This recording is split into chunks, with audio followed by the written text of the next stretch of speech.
Say, for example, you have diagnosed a child with a neurodiverse condition. Mm-hmm. Is your role done there, or do you support them after as well, and do you guide them? For most of the understanding, like you very rightly said, once they see the developmental pediatrician and they've got a diagnosis for their child as to what is the condition the child has, for the parents, it feels like, okay, we've got an answer to what we've come for, and that's about it. But honestly, I think we are at the beginning of the race line, or the beginning of the start line, right, of the journey together. Now, we have understood what your child needs, and that's the starting point, and we have a long way to go. And as a developmental pediatrician, we become a part of their journey all the way into childhood, adolescence, and sometimes even into adulthood, because the child's needs are very dynamic, changing from time to time. So the needs a child has today may be different from 3 months from now, a year from now, 2 years from now. And our role becomes very important because you are trying to integrate these services into the child's day-to-day life. So what is the role of the parent? What is the role of school? Is your child ready for school at this point, or maybe later? Or can we say the child goes to nursery for now? Or what are the therapies your child would need as a support system? So we try to build in that holistic approach to nurture the child's abilities.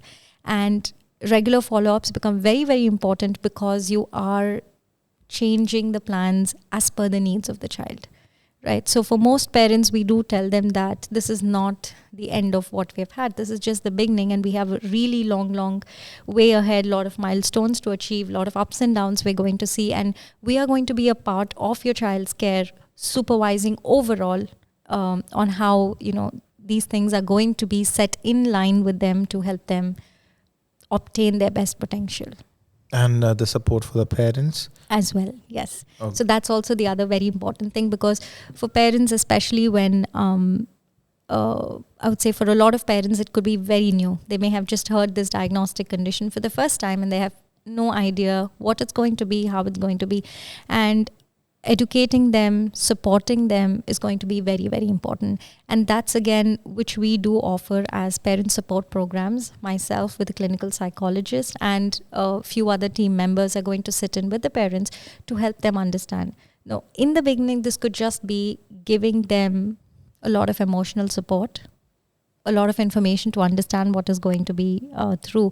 But in the journey, I would say it's also important for us to understand what their situation is, be it, okay, my financial resources are going to be limited for this term, and what do you think is most necessary for my child? Because we do know insurance doesn't cover therapies a lot here, so that's going to be a lot of financial burden for them.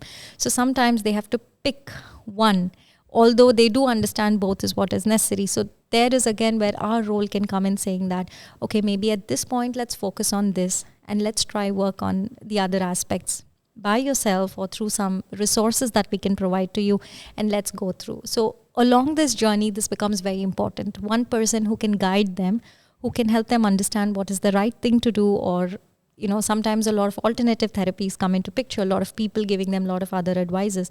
And as parents, Google doesn't help. It just confuses you all the more. So to have somebody whom they could, just go back to and say, okay, I've heard this. Do you think I should try this for my child?